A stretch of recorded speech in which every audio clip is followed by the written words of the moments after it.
So this is a little bit different than our regular vocabulary lessons because it's more of a reading practice for you. So we're really going to focus at the end of the year now on putting together everything that you've learned to see what you can actually do with the language.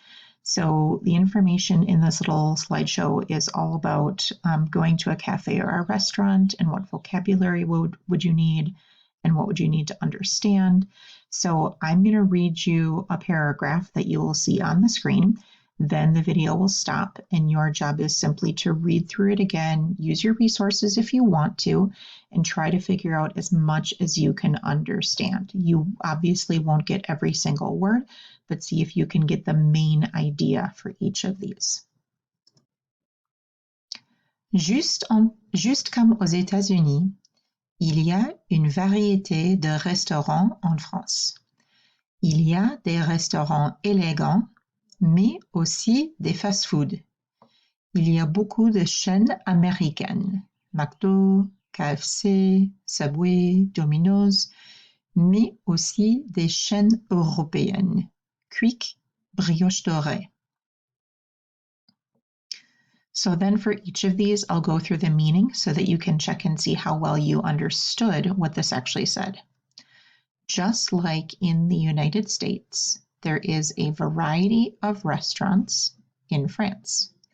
There are elegant restaurants, but also fast food restaurants. There are a lot of American chains. McDonald's is known as McDo in France, KFC, Subway, Domino's, but also European chains, Quick and Brioche Dorée.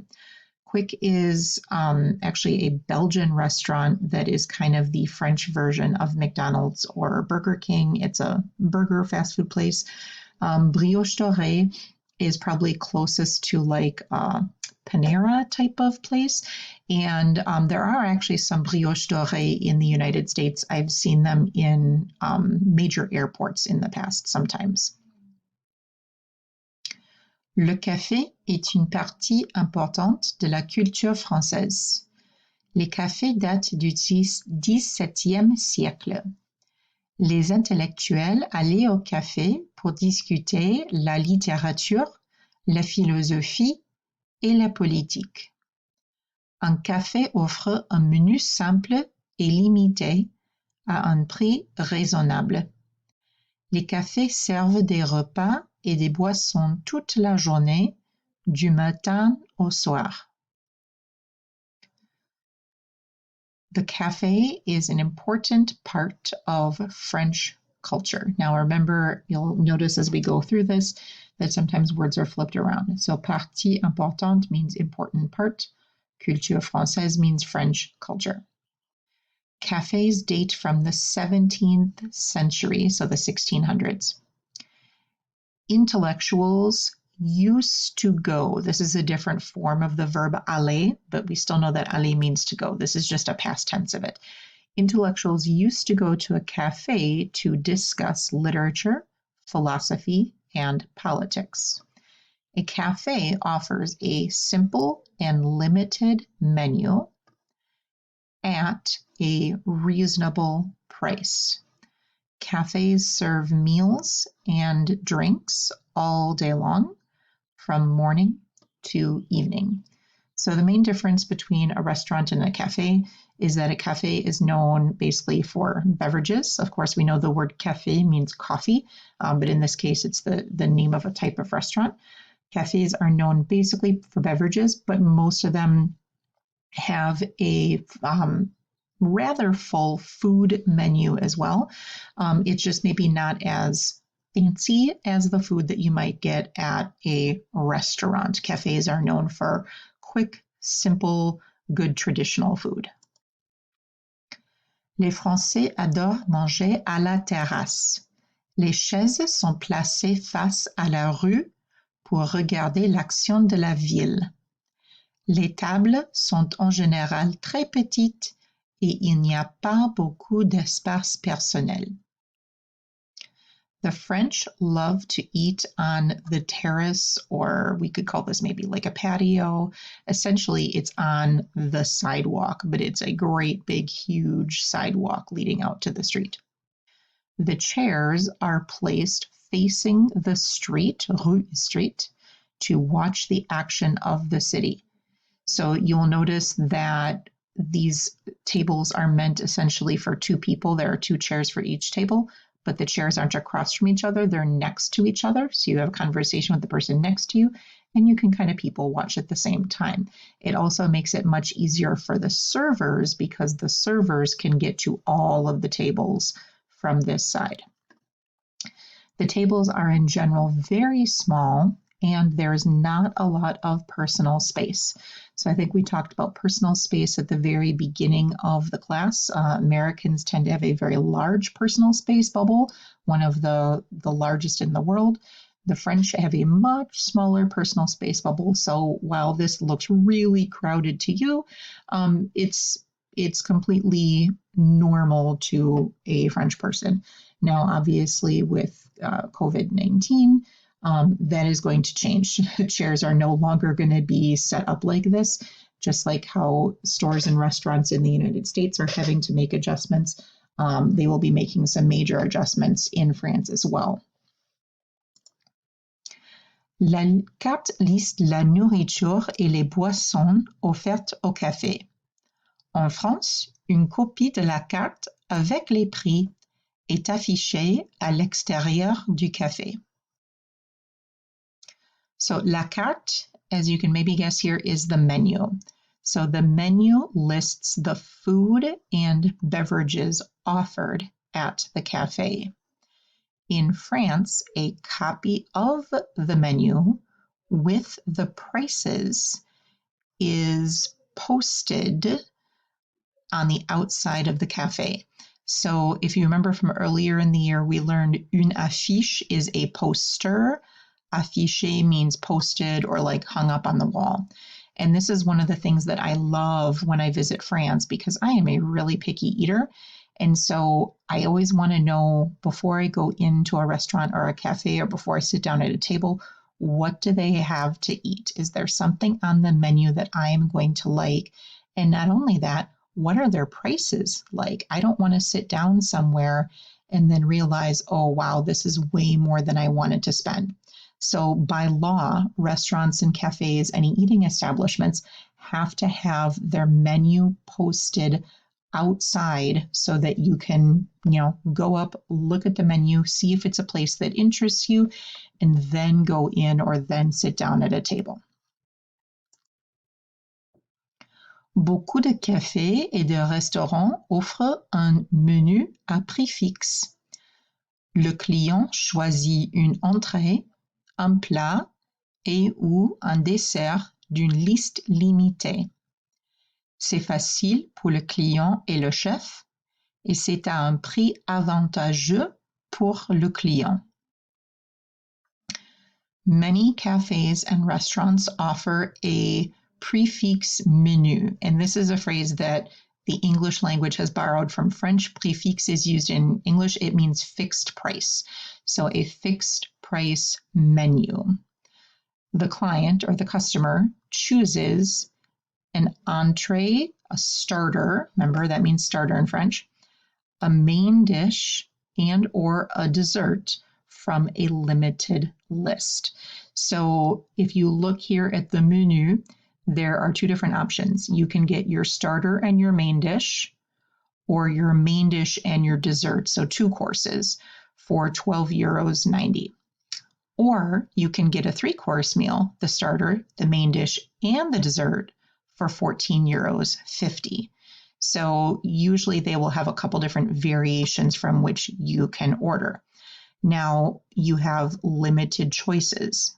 So the entree choices, the starter choices this day are salmon, and I think this is some type of like a pizza-ish kind of starter. It's got tomato, mozzarella. This is like an Italian thing.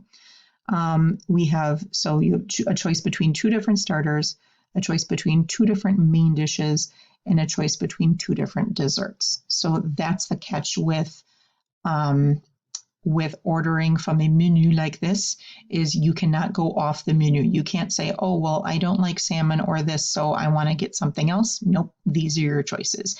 If you don't like what's in here, then you order à la carte. À la carte means off the menu. So we use that phrase in English. So third sentence of this one. It is easy for the customer and the chef or the kitchen staff, and it is at an advantageous price for the customer. So if you get one of these menus à prix fixe, it's generally a better deal than if you were ordering these items separately and they weren't already part of this. Le client a besoin de demander l'addition après le repas. En France, ce n'est pas nécessaire de laisser un pourboire parce que le service est compris. Mais beaucoup de clients laissent 1 ou 2 euros parce que c'est poli. The customer needs to, we learned that phrase, has need of, needs to ask. Remember, demander is a false cognate. It doesn't mean demand, it means ask. Ask for the bill. L'addition is the bill, which makes sense of it. It makes sense if you think about it because it's simply adding everything together after the meal. So the customer needs to ask for the bill after the meal. In France, typically your waiter or waitress will not bring the bill to you until you ask for it, because if they bring it to you before you're ready, it's kind of, and they see it almost as like being pushy, like, hey, pay your bill and get out of here so somebody else can take this table. So they generally will not bring the bill until you ask for it. In France, it is not necessary to leave a tip. Pourboire means tip. It actually comes from the phrase for, to drink, because initially people would leave a tip if they were just having something to drink. They would leave an extra euro or whatever. So pourboire is the phrase for tip because the service is included. So on most receipts or bills, you will see the phrase service compris. Service compris means that the service is included. So in France, you never are required to leave a tip like you would in the United States. You can see it on this one right there, service compris. There is automatically a certain percent of tip included in that price, so you know that the server is getting an appropriate wage, essentially, because hourly wages for servers are generally quite low, but they make that up in tips. So some amount of tips is guaranteed for them in France. However, many customers leave 1 or 2 euros because it is polite.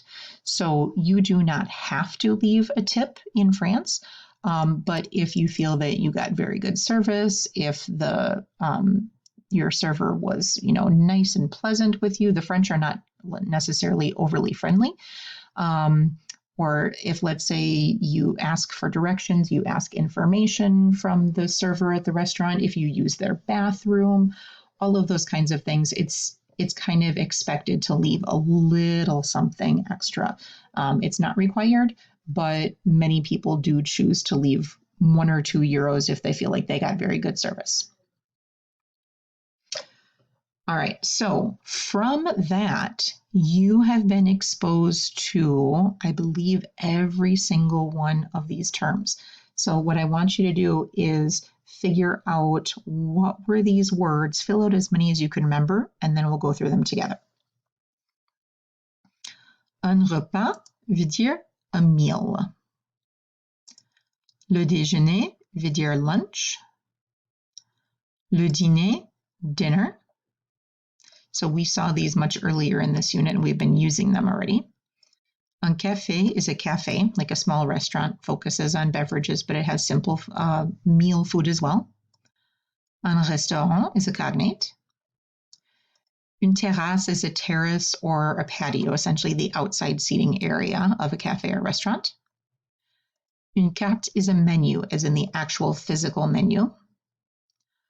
Un menu, quite often known as un menu à prix fixe, is a set-priced meal. So, or a fixed price meal. You pick 2 or 3 different options, and that's what you're getting. Une addition is a bill. The phrase le service est compris means the tip is included, and the tip is always included in France. Demander means to ask or to ask for, like demander l'addition, to ask for the bill. Another verb, commander. Commander means to order. Notice that it looks kind of like command. So command and order are kind of the same idea in French. Commander means to order, as in order your food. And payer means to pay. So a quick little pronunciation practice with those terms. Répétez: repas, déjeuner, dîner, café, restaurant, terrasse, carte, menu, menu à prix fixe, addition. Le service est compris. Demander, commander, payer.